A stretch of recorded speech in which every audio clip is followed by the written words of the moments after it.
Good morning, everyone. Oh my goodness, what a fantastic school. I was driving in, admiring the sign, and I nearly fainted. I was like, it's so big. Thank you so much to Curtis School and to TeachAAPI. You are doing phenomenal work here, and I truly admire the place.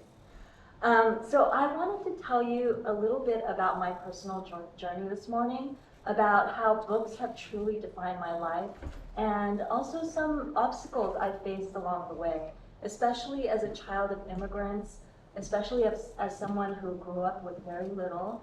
And maybe some of you can relate to this. I overcame a lot of racism, classism, so many obstacles to overcome while establishing our voices as Americans. So my parents and I first immigrated to the US when I was nearly 2. And we left our seaside village in South Korea and came to the US. And I'll tell you a funny story. About a week ago, I did a school visit and I was speaking to a group of second graders, and a hand shot up because I was showing my childhood photos. And a little girl asked me, "Why is everyone wearing sunglasses?" And at first I thought, well, I didn't say this aloud, but I thought, well, it's kind of obvious it's a sunny LA day, you wear sunglasses. But then I thought about it, and I realized, well, my parents came to LA and saw that everyone was wearing sunglasses, and we badly wanted to fit in. And so they bought cheap pairs for me and themselves, and that's why in some of the photos you'll see today, we're always in sunglasses. Okay, skip to the next slide. So when we arrived in the US, that's the first time I got to meet my cousin Louise. And during this era, I remember a lot of people would say, "Are you sure you're cousins?" And the answer is yes. Louise is half Korean American and half African American. And so there she is pictured with me. She was a few years older, and I used to admire everything about her. Her hairstyles, the books she read, the movies she watched. I wanted to be her. And I actually, last year, wrote an article for the LA Times about how the LA riots impacted our personal relationship. Misunderstandings between Korean shop owners and their African American customers were at the heart of the events surrounding the riots, and you can read all about that in my article. And unfortunately, I describe how in our interracial family, that terrible event had some regrettable consequences, with a vast silence growing between the Korean members and the Black members. I wanted to address the importance of understanding and building bridges, and I also wanted to pay tribute to my cousin Louise, who died at the young age of 41 due to a heart condition. There are so many things that I wish I could have told her, that I wish I would have said to build that bridge between us. But unfortunately, I never got to tell her those things. And by the way, all the articles that I'm mentioning to you today, you can find on my website. Anyway, let's get back to my early journey. My parents and I settled in Koreatown, and they had a hard time finding jobs because they hardly spoke English. So my mom worked as a babysitter in our one-bedroom apartment on the corner of Pico and Hoover. She watched me and a bunch of other toddlers in our building. And then my dad worked as a furniture mover for a furniture company. But at night, they came together and worked as night janitors. And those were their second jobs. They worked for 5 additional hours every night. And because they couldn't find a babysitter, or they couldn't afford a babysitter, I had to go to work with them. So for about 3 years in our early American journey, I went to work with my parents every night for their job as nighttime custodians. But don't feel sorry for me. I was not miserable. My parents made that drudgery into magic for me. They told me amazing stories, funny stories about the people who worked in the offices by day. They zoomed me around empty waste baskets as if they were race cars. So as a toddler, I actually had a lot of fun. And during those late hours, they also told me I could be anything I wanted to be. I could be someone who worked at a desk in a fancy office, an office filled with important documents and books on the shelves. And at a very young age, I realized that education could completely catapult you from one social class to the next. I realized that books just may be the ticket to a bigger and better life. And that's one of the primary reasons I worked so hard at school. There's my third grade class picture. I'm on the second row, and my absolute favorite teacher is there, Miss Neese. And Miss Neese recognized very early on that I had a burning curiosity, that I had an immense drive. I would race to the storytime rug every afternoon so that I could sit near her and experience the books as she read them aloud. She saw this passion in me, and so she encouraged me to enter the fiction contest at school. And I wrote a story about a talking chocolate bar that needs to be protected from being eaten or being melted in the sun. And so it's about a little girl and her relationship with a talking chocolate bar. And you know what? That story won first place. And I remember going to a school assembly. They didn't have a banner as big as the one that you put up, but they had my name up. And I went on stage to collect my first place ribbon and a gift certificate. And I walked back to the audience. My mom was there sitting with Miss Neese. And I remember they both had tears in their eyes. They were so proud. And I remember thinking, I think I want to be a writer when I grow up. If this is the reaction I need, I want to be a writer. And with that certificate, it was to a local pizza restaurant. I was able to treat my family to dinner. How amazing is that at 8 years old to be able to do that? So teachers and librarians absolutely fueled my love of books and my love of storytelling. My parents were not fluent in English, so they could not monitor what I read. I even read Stephen King in 5th grade, which I don't recommend, but it did fuel my imagination. And I actually believe that my wide-ranging discovery of books led to my becoming a writer. And apparently, I even wrote stories that spanned longer than 35 pages about two-headed creatures. So my imagination was just running wild. We eventually moved to the suburbs outside of LA. This is in Norwalk. That's near Downey. Maybe some of you are familiar with that area. And that's my brother William, who is also with his friend Joey. William is 6 years younger than me, and he and Joey used to follow me everywhere. If I wore my hair in pigtails, they wanted to try to. If I wore knee-high socks, they wanted a pair too. They copied me because I think I told them amazing stories. If we were in a tree together, if we'd climbed up, I would tell them stories about mythical forests and forest creatures. And so they were enraptured by the stories I'd tell. And even though I looked very happy there was something still kind of weighing on me. And that thing was the fact that my parents were still working so hard. I think it's because I was the firstborn child. My brother didn't witness my parents working as night janitors. He came later.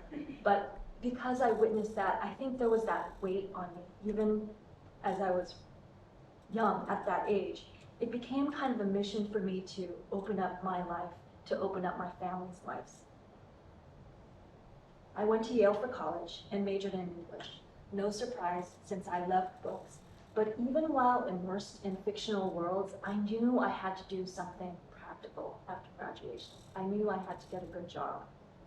Something that would pay well so that I could help my parents with their bills, perhaps send them on their first European vacation. They were both pretty terrible with money, and so I made a promise to myself that I would be good with finances. So I went to Berkeley for law school. The reason why I chose Berkeley was because they gave me a fantastic financial package. I got to attend law school for only $6,000 a year, thanks to in-state tuition, thanks to scholarships reserved for California residents. Phenomenal. So then I became a lawyer at a law firm in San Francisco, and I probably became a lawyer because of that experience going to work late at night with my parents. You see, my parents used to clean a law firm on Wilshire Boulevard. And during the hours that we spent there, I grew to understand that if you became a lawyer, you get to sit in a comfortable office. Someone else empties your wastebasket at night. You get to have voice, you get to have power. all the things that my parents and I did not have. But I was still writing fiction and stories in secret, even while practicing law. I struggled a lot with what my heart desired versus the filial and family duties that were so heavy on my shoulders. A few years ago, I wrote an article for Salon, delving into exactly how I accomplished the things that my parents could never even dream for me, such as becoming a Fulbright Fellow and getting into all the Ivy League colleges I applied to. I did all those things because I wanted my parents to know that their journey to the US was worth it. My accomplishments were payback for all their hard work, and also I wanted to prove to them that a firstborn daughter was just as valuable as the firstborn son that my paternal grandparents lamented that they didn't have. I know so many of you feel what I did about family obligations, filial duties, the burdens of race and gender. And that leads back to the secret I held while working as a lawyer. Something I didn't tell my boss or my coworkers. I was writing a lot, at night and on the weekends. So while working full-time in corporate America, I wrote at night, weekends, I attended writers' conferences, and I heard something really important there. And if any of you are aspiring authors, this is good advice to keep in your heart. If you want to get a story published, think about something that makes you feel strong emotions. What has hurt your heart? What has made you laugh? What has made you cry? Write about that, because readers read to feel. And the books that made them feel something very strong are the books that they'll remember for the rest of their lives. So, I wrote a story called The Paper Kingdom. And I'll tell you something, I had a hard time getting published for about a decade. Nobody wanted my stories until this one. This one, I wrote a book before this one, but this one truly opened the door for me. So I wrote The Paper Kingdom because of all the paper. The title is The Paper Kingdom because of all the paper my parents had to clean up at the law firm. I didn't have high expectations since I'd faced a number of rejections before, and I knew that traditional publishing was really tough. But the story ended up selling at auction. 7 different publishing companies wanted to acquire the rights to my story, and it resulted in a bidding war. I've never experienced something like this before. I eventually sold The Paper Kingdom to the largest publisher in the world, Penguin Random House, and shortly after the book was released, Hollywood came calling. The movie rights were acquired by one of the major Hollywood studios. After I was interviewed by NPR, strangers started reaching out to me via social media and email to share their stories of what their parents had to do, the moments of struggle that turned into memories of beauty. Never before had I felt that I had such a voice, that I could touch so many people's lives. So now, let me take you into the world of The Paper Kingdom. So you'll see my character Daniel and his parents off in the distance cleaning the office building. And the illustrator's name is Pascal Campion. He's French-American, and he's famous for his New Yorker covers, and he also does animation for the studios. And I had not told Pascal that my parents cleaned a law firm. And so when I saw his sketch for this cover, I saw the stack of books that Daniel was sitting on, and I was floored. It was almost as if he had channeled my brain, because I had never told him that we cleaned among the law treatises that were on the bookshelves. So I just love this cover. So I'll read you a little bit of the story, not all of it, just a few pages. Mama and Papa were night janitors. While they got ready for work, Daniel got ready for sleep. Tonight, he was so very tired. He snuggled into his bed in a corner of the apartment. Suddenly, bring! Mama answered the phone. Oh, I see. That's okay. She walked over to Daniel. You have to come with us, little bug. My mom's nickname for me was Little Bird, and so I put that in there. And this apartment building is somewhat similar to the one I grew up in Koreatown because it was small, and even though my bed was not in the main room, I shared the bedroom with my parents. I slept on a bed in one corner, they had the other corner, and from my bed I could actually see the kitchen. So that's pretty accurate. So after this page, Daniel tries to negotiate with his parents to stay home because he's tired. He says, I'll wait for Auntie Clara. And his mom says, that was Clara on the phone and she can't come, you have to come with us. And then he negotiates, well, can't I stay with Dwayne's family upstairs? His parents say no, we've asked them for too many favors. So finally, after changing him into regular clothes, they get in their car. Their old car sputtered as they drove to Mama and Papa's work downtown. I absolutely love this page. I think it's my favorite because it represents my strongest memory of that era in my life. Driving down Wilshire Boulevard late at night when people are at home, eating dinner, getting ready for bed, my parents and I set off into the night. And I remember one night our car broke down. It was so old. Our car broke down and I was secretly thinking, hooray, we get to go home. My dad raced to a payphone. There were no cell phones back then. My dad raced to a payphone, called one of his buddies. That friend picked us up, and instead of taking us home, he took us to work. I was so disappointed. But I learned a lot about work ethic. And even today, when I have to miss a single day of work, I'm overcome with guilt, I think, because of that early experience. Daniel was so tired, he felt like crying. When can we leave?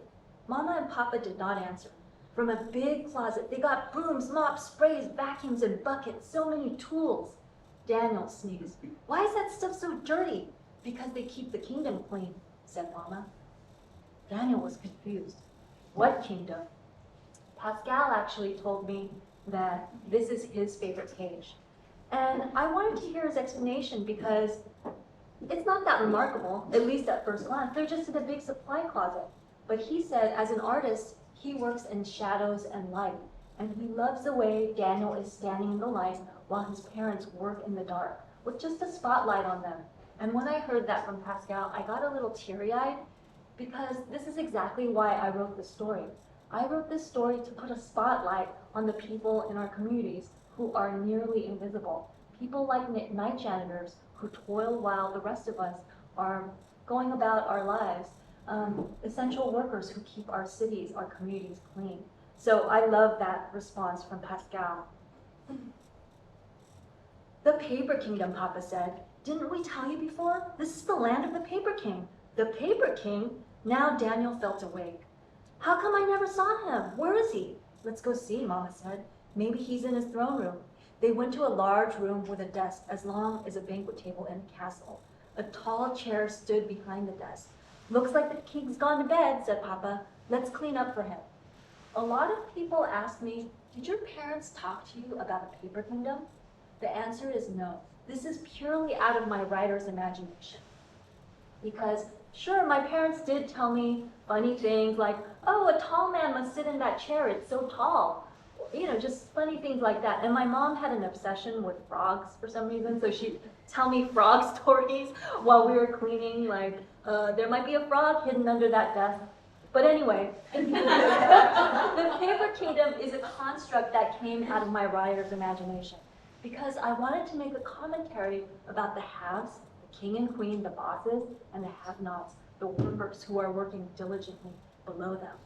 And I use dragons as stand-ins for employees because as a child I was obsessed with dragons. And I told myself, if I ever write a children's book, I'm going to put in dragons. At this point, Mama and Papa are cleaning up the entire floor. And Daniel peppers them with questions. Why so much paper? Daniel asked. And Mama's vacuuming, Papa's vacuuming, he's sweating a little bit. Mama's picking up floor from the paper from the floor, and she's sneezing. But why do you have to clean the kingdom? Daniel asked. He's witnessing his parents working so hard. Kids love this page because you see the hint of the dragon. When they got to the bathroom, Daniel was glad no dragons were there. Papa cleaned each stall. Maybe they're in the kitchen, Papa said. Dragons love to eat. So you go through the Paper Kingdom and you see different parts like the bathroom and the kitchen, and it's all a huge mess. And this is the moment when Daniel's feeling heightened emotions. But why do you have to clean it all? It made Daniel hurt inside to see Mama and Papa clean such a huge mess by themselves. Not fair! I'm going to yell at the dragons. He angrily threw a banana peel in the trash. No, little bug. Only the king can yell at dragons, Mama said. You know what that means? Daniel shrugged. And over the series of the next few pages, Mama and Papa tell Daniel, well, maybe you can become king someday. This is them encouraging Daniel to think and to dream big. Remember, little bug, Mama whispered, remember to be nice when you become king. The dragons work hard too. She hummed as she wiped the windows. When Pascal first showed me the sketch for this page, there were only 2 dragons sitting in front of Daniel. And because of my obsession with dragons, I said, more, more. He put in some more dragons. Daniel did not realize they were home until he felt Mama tuck him in. He snuggled into his bed in a corner of the apartment. He thought about the Paper Kingdom. He decided if he became king someday, he would not yell at the little dragons, but he'd make sure they cleaned their mess. That way, Mama and Papa would not have to. This is called a full circle story because Daniel started off in his bed at the start of the story, and he's here back in his bed. But so much has changed in his mind. He thinks that he can possibly become king someday. And if you see the shadow of his head, there's actually a little crown that Pascal added. I love that touch. I love this. This is the image on the back of the book and the image of me and my parents during that phase of my life. And I love this because it was truly the 3 of us just exploring Los Angeles together.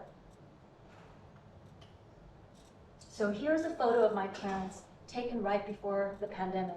They're standing in front of the law firm they used to clean on Wilshire Boulevard. The building has been renovated, but they used to clean the 3rd and 4th floors. And look, they're still wearing sunglasses. Yeah, they wear sunglasses a little too much in my opinion. My mom, for her birthday, actually asked me, can you find me a pair of sunglasses that I can wear indoors too, like light enough? Their obsession. My experience with the Paper Kingdom made me ask myself, how can I make the greatest impact with my limited time on this planet?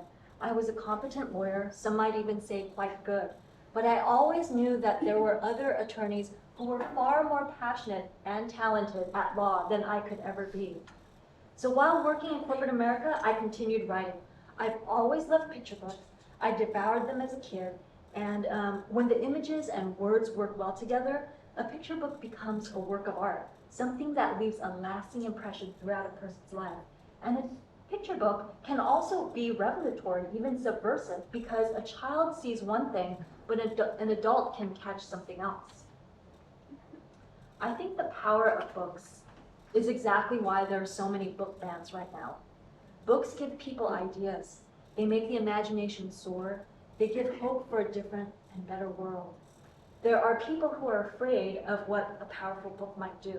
They fear a disruption of the status quo, a dismantling of existing power structures. Though I don't know yet if any of my books have landed on any banned book lists, I have felt this at a nearly invisible level. For example, a few months ago, a school out in the Midwest invited me to do a school visit out there. And so I was supposed to go there in a couple months, but they recently called me and said that they need to retract the invitation. Not because the faculty and staff are concerned, but because some of the parents are worried about what an author of color might say to the precious young minds in the audience. It's unfortunate because I love speaking with students, and my main goal is to inspire them and to make them understand the sheer power of their own imaginations. After all, it's the imagination that allows us to immerse in another person's life through a story, to understand their experiences, and perhaps even to empathize. It's been an upside down time in the world for all of us.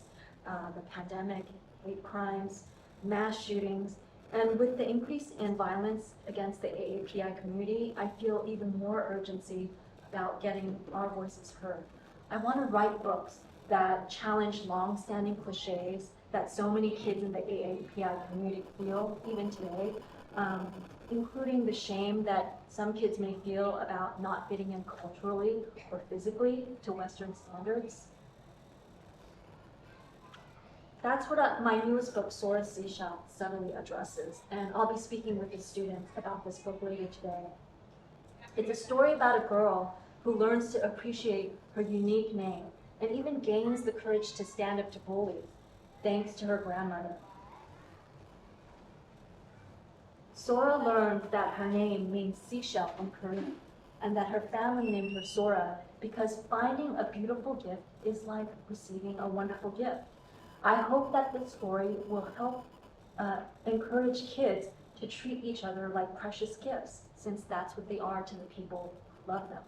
The words that a person hears about themselves over and over again can actually define their lives, and impact the direction of their lives. And so I want kids to know that they are all gifts. I hope that my words will foster understanding, compassion, and allyship. And as allies, I hope you'll join in this quest to get our unique voices heard, for diverse peoples to be accurately represented in media, law, politics. I truly believe that books can help foster empathy. They serve as a window into another person's experience, and children's books by people of color present a mirror for many underrepresented kids to see their own experiences, their own faces in books, to feel validated, to know that their experiences matter. We live in a world with a richness of cultures and experiences, so why not celebrate that and create spaces where diverse peoples can exist and thrive? It's really interesting to me as an author to see the pendulum swing widely from, on the one hand, there were a bunch of diversity audits by libraries trying to diversify their bookshelves, and then now to book bans, where people are marginalized once again and silenced. One book and one essay at a time, I want to help make this world a more just and kinder place, so that in turn the next generation will uphold those values of acceptance, tolerance, and allyship. How can you make the greatest impact with your limited time on this planet? You can take action in your day-to-day work or late at night like I did when everyone's asleep. Maybe it all starts by looking at your own childhood to see what has always moved you, what has hurt your heart or filled you with joy, and then shaping a life full of meaning and purpose based on the best version of yourself. The world needs the best version of you to foster allyship and empathy to help build bridges. I want to read a quote to finish from one of my favorite authors, Anne Lamott. If you love to read or learn to love reading, you will have an amazing life, period. Life will always have hardships, pressure, and incredibly annoying people, but books will make it all worthwhile. In books, you will find your North Star, and you will find you, which is why you are here. Books are paper ships to all the worlds, to ancient Egypt, outer space, eternity, into the childhood of your favorite musician, and most precious, stunning journey of all, into your own heart, your own family, your own history and future and body. If you want to learn more about me and my work, please do visit my website. You can find my short NPR interview there, as well as my latest article for Salon about how children's books can help mitigate the horrible things in our world. Thank you so much.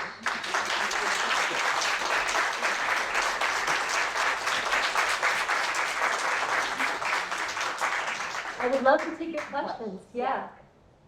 If anybody has questions, yes. Was your mom a creative, and she obviously they told me amazing stories. Do you feel like if she had the opportunity, she would have been a writer too?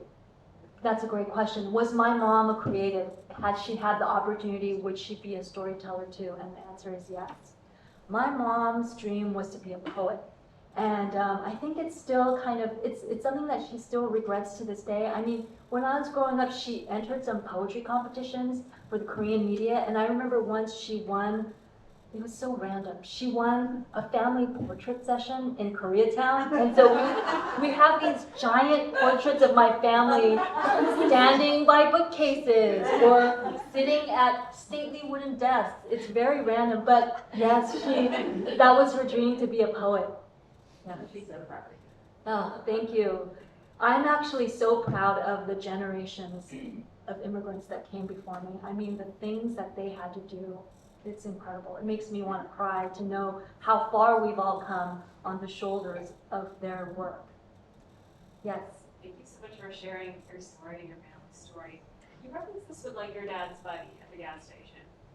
How in those early years did your parents find community here, and how did that shape you and wanting to be home? Or did you find a community, or specifically an Asian American community or a Korean American community, were they supportive of this or any of your aspirations? Yeah, how did my parents find community during those early years when we were in the country? Louise's family was very helpful. They helped my dad find housing. When my dad came first before my mom and I came to kind of establish our family here. So my uncle Austin, who was black, he knew the community quite well, and so he helped us find housing and my dad's first job at the furniture company. And then also, there was a very tight-knit community of immigrants within our building. It was government subsidized housing, and I think because everyone was in the same boat, it was a very tight-knit community. We would share food, share contacts. Not everybody was Korean American. There were people from all over the world, but because I think people in the trenches, I like to say, formed very, very strong friendships. And so it was kind of an open door policy in that apartment building. Hey, I need an egg. Hey, I need some sugar. It was very, very friendly. Kids were roaming around everywhere. And if I was hungry, I would just drop by somebody's kitchen, open the refrigerator and help myself. It was not unusual. And so that's the way we build community. And I still have friendships from that era of my life. Any other questions? Yes. I was thinking about how it took you 10 years to sell Paper Kingdom, and also thinking about your work in the movie industry as a writer. And I'm wondering if you have experiences or know people whose stories, authors of color or writers of color or movie and screenwriters of color, whose projects were bought and they got really excited about it, and then they weren't really ever greenlit. Because I feel like that's a thing that. Yes, you raise a really good point, and actually my insecurity too about Hollywood acquiring my project, because only about 2% of books and other intellectual property that is acquired by the studios is actually greenlit into being a movie. So there's a real risk that the Paper Kingdom may never see the big screen. The status of my project is that I know that they hired a screenwriter, and I know that they renewed their option, so they have it for another year and a half. What will happen in that year and a half, I have no idea. And you're absolutely right. There are a lot of creators, people of color, and just in general, who have this exciting moment where Hollywood comes calling, but you don't know what's going to happen. And as the author, unless you're, say, Stephenie Meyer of Twilight, or Suzanne Collins of the Hunger Games series, unless you have that level of clout, you're kept in the dark. I'm kept in the dark. I don't really know what's happening day to day at the studio with my project. So I hope to see more representation on the big screen. I think we're getting there slowly. You know, there's been a big surge of creators who come from diverse backgrounds, which is really encouraging. So hopefully they'll usher in more projects that are representative of the true experience of American lives, but we'll see. Any other questions? Yes? Yeah, how do you reconcile this notion that you decided to follow your dream and take the chance, albeit at night, with this legacy you have of, wanting to pull your family up, wanting to bring your community up? It's a challenge, It is a challenge. The question was, how do I reconcile this desire that I have in my heart to write with this legacy of helping out the family that is kind of culturally ingrained, I think, to help out the elders. It's a challenge that I deal with day to day. As a matter of fact, I work at Sony by day, and my coworkers know, the ones who know about my books, actually all of them know about my books now, they ask me, why are you still here? And my answer, why aren't you setting off into the sunset and hanging out with Stephen King? And my answer to them is this: being a writer is precarious. Last year was great. Last year was phenomenal. This year, I'm not sure. We only get payment twice a year. So I don't know what my writer's paycheck will look like. If it were like last year, sure, maybe I could entertain sailing off into the sunset, but I have no idea. And when I talk to my writer friends, they also have no idea either. And most of them have some sort of other source of income, whether it be like Pascal animating for the studios, or Benson, whom we talked about, he also animates for the studios. And so we all have a different source of income. And for me in particular, because it was kind of my lifelong mission to raise my family up along with me, I can't allow myself to hang out with Stephen King until I reach his level of stability as a writer. And yeah, it's something that I struggle with, because people who have generational wealth, they don't have these concerns. And so even while I was in college, it weighed on me. And so I had a job during all 4 years of my college years. It's, I don't wish this sort of burden on anyone, but it's something that I was born with. Yeah. Yes. So I have a two-parter. Yes. I want to follow in her footsteps and eventually write something, but when's a good time to quit practicing law? Part two is, the Paper Kingdom is sort of autobiographical. Why'd you make Daniel a boy? Why not you? Great question. So first question is, when can you Yes. practice law? Well, only you can answer that. Listen to your heart. You know, think about, well, I quit law, but then I transitioned into something else in corporate America. I work in business development. So if there's something more enjoyable that you can do that still gives you a steady stream of income, do that while writing or pursuing your creative pursuits. And why is Daniel a boy? This is a phenomenal question. I struggled with that. I didn't know whether to make Daniel a boy or a girl, because both could be equally good. But the publisher told me, well, we are absolutely going to put a writer's statement at the back of the book. And if you see a copy of the book, you'll see it there. We want to put your own story at the very back of the book, so that once people reach the end of the story, they'll know it's based on true history. So I thought, okay, I do want the story to have wide reach. So, okay, why don't I feature a little boy, but then at the end, there's the little girl, my story at the end. And so it's something that I struggled with, for sure. And also, I had market concerns, because at the time I was attending all these writers' conferences. This was about a decade ago. And over again, I kept hearing from panelists, little boys will only read books about little boys, whereas little girls will read anything. And so I had market concerns. Okay, so if my protagonist is a little boy, then maybe I could reach more people that way. But I think the tides have turned now. We see kick-ass little girls in books, and boys read them. I think the tides have turned. But back then, that was the messaging that I heard. Yes. We love all of your books. Thank you. The Turtle Ship is obviously very different as a book. Was there something that kind of inspired that, or did you feel the need to write something a little bit more historical, or what was this?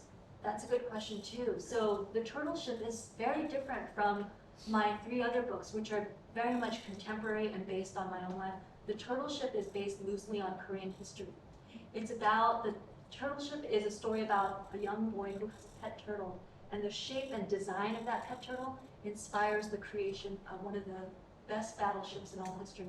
And that's loosely based on history, because the Turtle Ship is an actual ship that existed in Korea. And it was small and mighty, and it never sank, just like a little turtle. And so I was thinking, because nobody knows where that design originated, why not take nature, the turtle, the namesake, and create a story about that?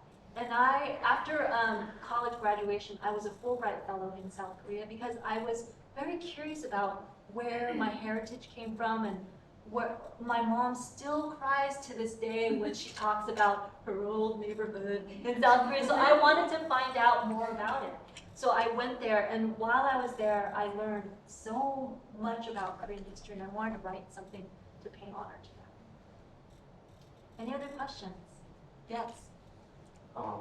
You mentioned that you have experienced discriminations and experienced some judgment against yourself. If you go back and you can provide any advice to the younger version of yourself, what kind of advice would you give yourself? Yeah, that's a great question. What advice would I give to my younger self about the discrimination that I faced? And that's something that I will be addressing with the students too when I talk about my newest book, Soar Seashells, because that's based on my childhood again. When I was a kid, my name was not Helena. It was my Korean name, Hae-yoon. And when I started kindergarten, teachers had a hard time pronouncing it, and some kids made fun of my name, Hae-yoon. I remember walking across a basketball court once wearing my favorite outfit, feeling pretty good. And kids yelled out, "Hey you, hey you," and they started laughing. And this happened day after day after day, and I could not stand it. And so I asked my parents to change my name, which is why it's Helena today. But if I were to go back and talk to that young girl who was being made fun of, you know, I got the slanty-eyed comments and all those things, I would just tell her, just hang on. You will do amazing things with your life. You think that you're facing such difficulties right now, but this is not forever, and you will do amazing things with your life. And I would also tell her, focus on the good people. Focus on your friends. Focus on the teachers who adore you, and find brightness in that, because there will be bullies in different shapes and forms all throughout your life. Don't you think so? I mean, it's not childhood teasing anymore, but there are people who are antagonists in your life. It just happens to be the case that people are different, and so we all clash sometimes. I know that that happens in my neighborhood. Fortunately, I'm not part of the neighbor wars going on right now, but I witnessed neighbor wars about somebody's bushes are encroaching upon another person's driveway. And so they're being very mean to each other. I see that all the time. And so I try to focus on the good things, the things that fill my heart with happiness, because there will be bullies and enemies and antagonists throughout life. Yes? What advice did you get from your parents when you were contemplating switching careers? What advice did I get from my parents when I was contemplating switching careers? So my mom is a worrywart. And so when I lived abroad, when I got the Fulbright, she was worried. I thought she would be proud, but she was worried. And even growing up here in LA, when I got my acceptance letters to go to college on the East Coast, they were in the trash. Guess who threw them out? My mother. She was that filled with fear. She wanted me to go to UCLA so that I could live at home and she could cook for me. And she could keep an eye on me. She even said, "I'll learn to even make Mexican food. Please don't get home. I know you love tacos. I'll make Mexican food." So my mom was the one who was opposed to me quitting law because she saw law as so stable and so well paid. But my dad, my dad and I are very simpatico. I'm more like my father, and so my dad told me secretly, "I trust you can do it. Just do what you want to do." He has always been very supportive of my wildest adventures and dreams. When I told my parents once, oh, this is so bad. I told my parents once, "Mom and Dad, I'm going to Europe with a bunch of friends." Instead of Europe, I went to Tanzania in Africa. I didn't tell my parents, I was in my 20s. I didn't tell my parents, I did tell my dad. And he sent me all these articles about what I should see. He's always been very supportive, whereas my mom just had a fit. So they're very different in temperament, and they're actually on their way on an Alaskan cruise right now, because I send my parents on a trip once or twice every year, something that they never got to do while I was growing up. And why a cruise? My dad didn't want to do a cruise, but my mom wanted to do a cruise because it's very comfortable, very stable. Any other questions? Yes. Where's your brother now? Where's my brother? My brother lives near Austin, Texas. He and his family live out there, and we try to get him to come back to California, but he complains about the pricing out here. You know, we can all relate to that, right? It's very, very, the dollar does not go as far here as it does in Austin or other places in the world, so, yeah. Any other questions? Yes. So I think sometimes representation in children's books gets conflated with like some kind of liberal agenda. And, you know, at least for me, representation not only of different races and ethnicities, but also social classes in the Paper Kingdom, I mean, it's a human issue and not a political one. So I was curious, as someone who is authoring these books, how would you respond to that kind of misconception? Right. The misconception is that some of the things that I write about, a lot of authors of color write about, could be misconstrued as having a liberal agenda. And this is absolutely true. And I think that's why a lot of book bans are happening right now, because people see that there might be some political message going on with even picture books. And I would just tell people, this is just human experience, like you mentioned. And I think some folks might be afraid of the world that they know being rejiggered so that other people might swoop in and take their place. And that is not true. We live in a country, we live in a world with so many different voices, so many different life experiences. Why not see that on screen? Why not see that in books? There's space for everybody. It doesn't mean we're getting rid of something and replacing it. It just means we're adding to the wonderful canon that already exists.